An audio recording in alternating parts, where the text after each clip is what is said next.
Nous, on est riches parce qu'on est en train d'appauvrir l'Afrique, de nouveau, l'Amérique latine, l'Asie. Nous sommes nous les responsables de ces millions de morts. C'est nous qui disons que tu dois avoir accès à l'eau simplement si tu la payes. Que je t'amènerai l'eau si je suis rentable. En Afrique, c'est nous, c'est pas eux. Eux, ils étaient capables de le faire en communauté. Et donc, à l'heure actuelle, il faut se dire que les guerres qu'on est en train de faire, c'est quoi? C'est parce qu'ils nous ont attaqués. Qui? Quand Sarkozy a bombardé la Libye, aucun Libyen n'avait attaqué la France. La France n'avait pas été bombardée par personne.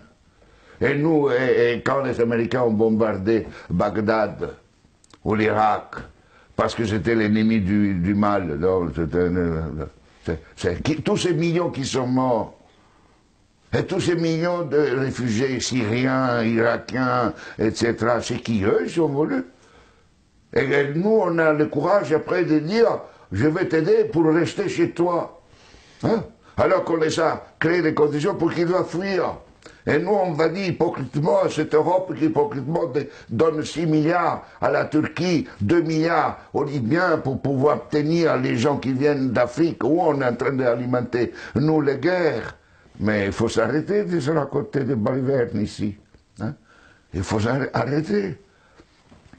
La guerre ne se fait plus parce qu'on tue l'ennemi.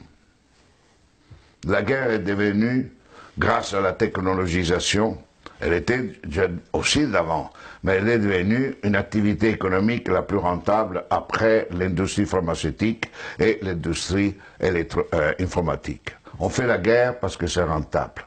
Et malheureusement, si nous ne changeons pas nos dirigeants, et nous-mêmes, hein, dans le sens pas individuellement, mais les systèmes de valeurs fondamentaux, la sécurité nationale qui explique la guerre, la souveraineté nationale, l'appropriation privée du vivant, etc. Tout ça, on fera la guerre. On fera la guerre, pourquoi? Parce que pour cela, deviendra une activité de plus en plus rentable. D'ici quelques années, si vous éliminez la guerre, le PIB mondial chutera, d'après le système dominant. Elle ne chutera pas si on est dans un autre système. Au contraire, la guerre, la disparition de la guerre sera une source de richesse. Mais c'est pour cela que les dominants à l'heure actuelle ne veulent pas réduire les armements, ne veulent pas réduire les occasions de guerre. Parce qu'imaginez-vous la France sans la guerre. Que serait comme économie? Imaginez-vous les États-Unis sans guerre, deviendraient des pauvres. Des économies pauvres. Donc aujourd'hui, on est entré dans une phase où on fait la guerre parce que c'est rentable. Et vous n'aurez aucun dirigeant actuel du monde qui arrêtera la guerre, parce qu'il sera crucifié, parce qu'il sera lapidé, parce qu'il va contre la logique. La guerre fait augmenter le PIB mondial. La guerre permet la croissance économique. Et on suppose que si on fait la guerre, on augmente la création d'emplois chez nous, non?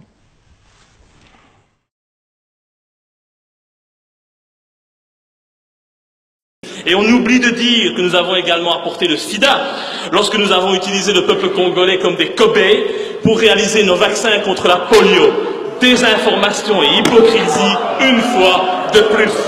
L'heure est venue d'oser regarder la vérité en face.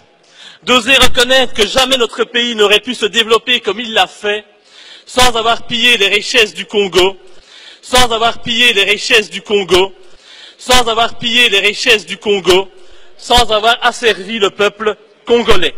10 millions de morts, cela représente 50% de la population congolaise de l'époque, mais jamais notre pays s'est sincèrement excusé pour ces exactions. Aujourd'hui, plus de 100 ans après ces faits, notre pays a l'obligation morale de faire un devoir légitime et élémentaire de mémoire.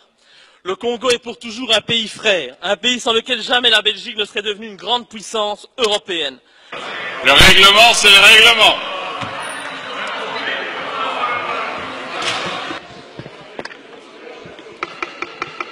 5 minutes, Monsieur le Président, c'est parti. Chers collègues, un pays ne peut se grandir qu'en ayant le courage de regarder en face son histoire et de reconnaître ses crimes et ses erreurs passées. En ce sens, et afin de créer une nouvelle collaboration saine, éthique et respectueuse entre notre pays et la République démocratique du Congo, je pense qu'il est notre devoir, comme l'ont fait avant nous d'autres anciennes puissances coloniales, d'ouvrir les pages les plus sombres de notre histoire. L'heure est venue d'oser regarder la vérité en face, d'oser reconnaître que jamais notre pays n'aurait pu se développer comme il l'a fait, sans avoir pillé les richesses du Congo, sans avoir asservi le peuple congolais. De nombreux bâtiments bruxellois, comme le Cinquantenaire, le musée Tervuren, ont été construits avec le sang du peuple congolais. De grands projets, comme le port de Zeebrugge, ont été financés par les richesses du Congo.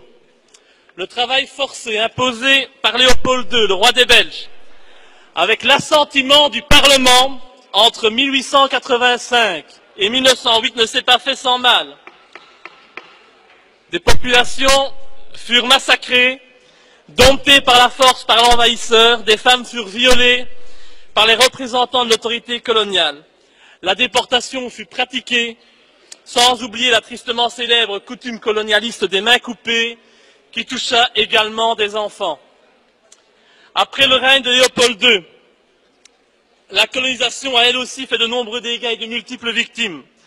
Au total, notre pays est responsable de la mort de 10 millions de Congolais, ça mérite un peu de respect. Un des plus grands génocides du monde. Ces chiffres furent évoqués, pas par moi, mais par une commission officielle du gouvernement belge en 1919. 10 millions de morts, cela représente 50% de la population congolaise de l'époque, mais jamais notre pays s'est sincèrement excusé pour ces exactions.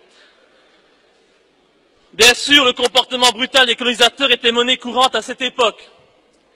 Mais ces éléments ne changent et n'excusent en rien les faits qui ont été commis par des représentants de la Belgique avec l'approbation claire et ferme du souverain de l'époque, le roi Léopold II. L'ambition de notre roi et le statut qu'il voulait offrir à notre pays ne doivent, c'est pas possible, hein,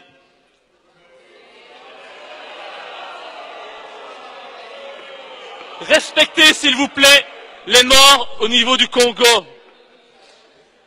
On ne doit pas, nous ne pouvons pas manipuler la mémoire collective de la Belgique, ni salir la mémoire collective des Congolais.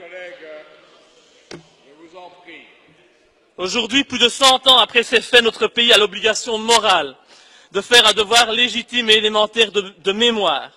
Le Congo est pour toujours un pays frère, un pays sans lequel jamais la Belgique ne serait devenue une grande puissance européenne. Nous ne pouvons pas aujourd'hui jouer la politique de l'autruche, ignorer la réalité et transformer l'histoire comme bon nous semble.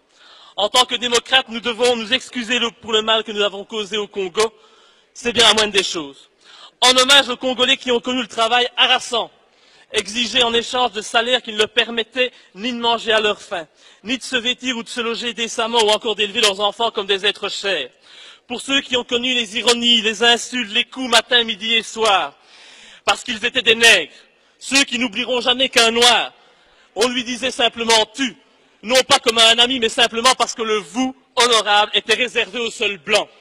En hommage à ceux qui ont vu leurs terres spoliées, au nom de textes prétendument légaux qui ne faisaient en fait que reconnaître le droit du plus fort, le droit du colon. Eh bien, pour ces gens qui durent accepter que la loi n'était jamais la même, selon qu'il s'agissait d'un blanc ou d'un noir, pour ceux qui ont connu les souffrances atroces des relégués pour opinion politique ou pour leurs croyances religieuses, comme Simon Kimbangu, exilés dans leur propre patrie, et pour qui un avenir pire que la mort était réservé. En hommage à l'auteur d'une partie de ce texte, Patrice Lumumba, arrêté et tué parce qu'il avait eu le courage de dire la vérité, parce qu'au Congo belge, il y avait dans les villes des maisons magnifiques pour les Blancs et des paillotes croulantes pour les Noirs. Pour tout cela, pour toutes les souffrances